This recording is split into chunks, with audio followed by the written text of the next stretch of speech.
In 2008, the most confident traders at Lehman Brothers lost everything. The anxious ones? Many of them saved their wealth. Sounds backwards, right? We're told confidence is the key to financial success. Get confident. Negotiate harder. Think like a millionaire. But here's what nobody tells you. Financial confidence without psychological awareness isn't an asset. It's a liability. And the difference between the two determines whether you build wealth or destroy it. Let's start with something you've probably experienced. Picture this scenario. You're about to negotiate your salary. Your palms are sweating.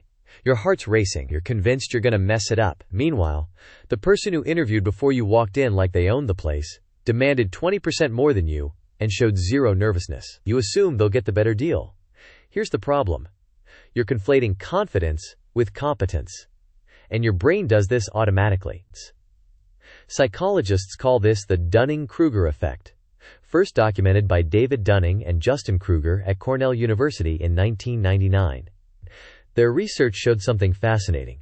People with low ability at a task overestimate their competence, while experts underestimate theirs. But here's where it gets interesting for your money. This isn't just about skill assessment.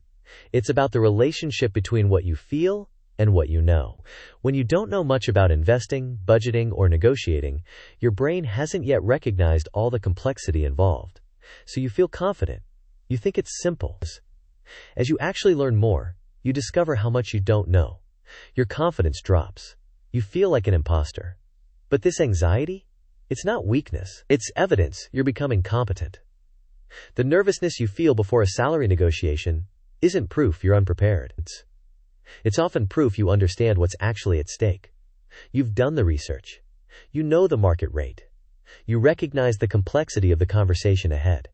Real financial confidence isn't the absence of anxiety. It's competence that acknowledges uncertainty. And the people who confuse bravado with capability are about to learn an expensive lesson. September 15, 2008. Lehman Brothers, a 158-year-old investment bank, filed for bankruptcy. It was the largest bankruptcy in U.S. history, with over $600 billion in assets. But here's what most people don't know about what happened inside that building in the months before. Lawrence McDonald, a former vice president at Lehman, later wrote a book called A Colossal Failure of Common Sense. He described a culture where confidence was everything. Traders who expressed doubt were sidelined. Risk managers who raised concerns were ignored. The message was clear. Winners don't hesitate. Richard Fuld, Lehman's CEO, embodied this philosophy. He was nicknamed the Gorilla for his aggressive management style. In internal meetings, he famously said he wanted to rip out their heart and eat it when talking about competitors. This wasn't strategy. This was theater. Confidence as performance. Meanwhile, there were people at Lehman who were anxious, mid-level risk analysts who kept running the numbers and getting the same result. The mortgage-backed securities they were holding were toxic. They didn't feel confident because they'd done the math. Here's the brutal irony. The anxious analysts were right, but they didn't have the social capital that confidence creates. The confident executives were wrong, but their certainty was persuasive. When you project confidence in financial settings, people assume competence. Banks, investors, even regulators gave Lehman the benefit of the doubt longer than they should have, because leadership seemed so sure of themselves. By the time reality caught up, it was too late. Some of the traders who lost the most weren't the unlucky ones. They were the ones who never questioned their own judgment. The ones who survived, many of them, were the people who'd been nervous all along, who'd hedged their personal investments, who'd kept cash reserves because they didn't trust their own bullishness. Their anxiety saved them. Daniel Kahneman, the psychologist who won the Nobel Prize in economics, spent decades studying decision-making under uncertainty. In his book, Thinking Fast and Slow, he distinguishes between two systems of thinking. System 1 is fast, instinctive, emotional. System 2 is slower, more deliberate, more logical. Here's what matters for your money. System 1 generates confidence. It gives you the feeling of knowing. System 2 generates doubt. It makes you question assumptions, check facts, run scenarios. Most people think successful investors operate purely in System 2, carefully analyzing every decision. But Kahneman's research showed something more nuanced. The best decision makers toggle between both systems strategically. They use System 1 confidence to take action when analysis is complete, but they rely on System 2 doubt to pressure test their thinking before they commit. There's a study from the University of California that tracked day traders over a 5-year period. The researchers found that overconfident traders, those who traded most frequently and expressed the highest certainty in their decisions, underperformed the market by 6.5% annually. The more they traded, the worse they did. Why? Because confidence made them act without sufficient deliberation. They mistook the feeling of conviction for actual knowledge. But here's the flip side. Traders who were too anxious, who second-guessed every decision, also underperformed. They missed opportunities. They sold winners too early. They let analysis paralysis cost them returns. The sweet spot was what researchers called calibrated confidence. People who could articulate why they might be wrong, who acknowledged uncertainty, but who still made timely decisions.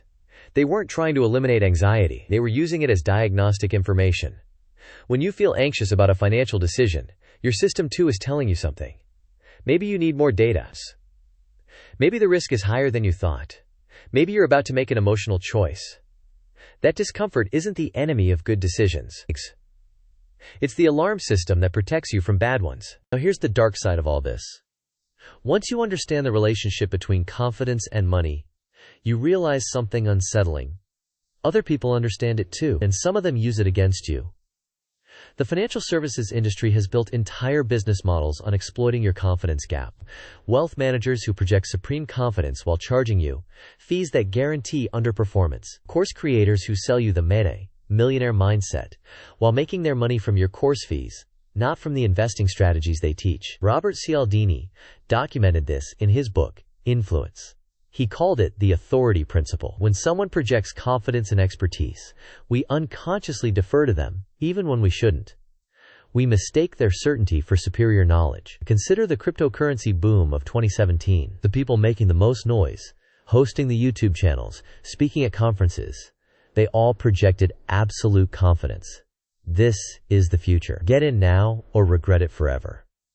No hedging, no uncertainty, just conviction. And it was intoxicating. If you expressed doubt, if you said, "I'm not sure I understand the underlying value," you felt like you were missing out. Like everyone else knew something you didn't. But here's what actually happened. The most confident promoters were often the least knowledgeable. Many of them had only been in crypto for months. They didn't understand blockchain technology. They couldn't explain the economics. But they'd figured out that confidence sells. By late 2018, Bitcoin had dropped more than 80% from its peak. The confident influencers pivoted to new schemes. The people who'd admitted uncertainty, who'd invested cautiously or not at all, protected their capital. This is the pattern.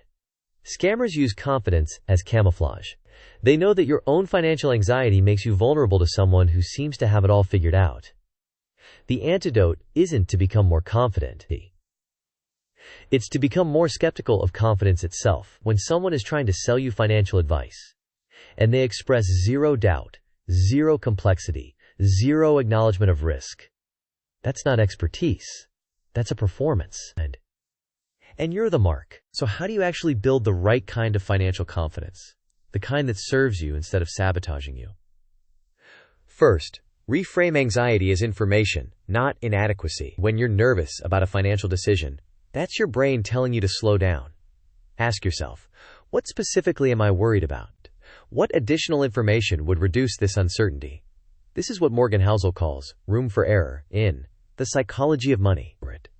Real wealth builders don't eliminate doubt. They plan for it. Second, practice what psychologists call confidence intervals instead of point predictions. Don't say, "I think this stock will return 10% this year." Say, "I think this investment could return between 5% and 15%. And here's my reasoning." This isn't weakness, it's intellectual honesty. And it protects you from overcommitting based on a single scenario. Third, prepare for negotiations differently instead of trying to. Feel confident. Focus on preparation that creates deserved confidence. Research comparable salaries. Document your achievements. Rehearse responses to likely objections.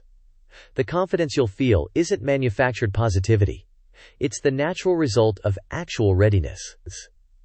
Fourth, Build what behavioral economists call reference points. Before making any significant financial decision, write down what you currently believe and why. 3 months later, review it. Were you right? Were you wrong? What did you miss? This creates humility that balances confidence. You start to recognize your own patterns of overconfidence and overcaution. And finally, remember the Lehman Brothers lesson. The most dangerous person in a room isn't the one who admits uncertainty. It's the one who can't. When you're making a decision about your money, whether it's investing, negotiating, starting a business, the goal isn't to feel fearless. The goal is to act despite reasonable fear.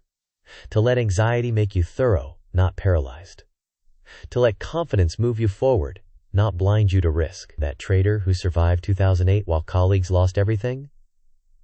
He didn't have less anxiety. He had more respect for it. He let it make him careful. When everyone else is reckless, is how you win. If this changed how you think about confidence and money, you'll want to see the next video on how your childhood money experiences are secretly controlling your adult financial decisions. Hit subscribe so you don't miss it.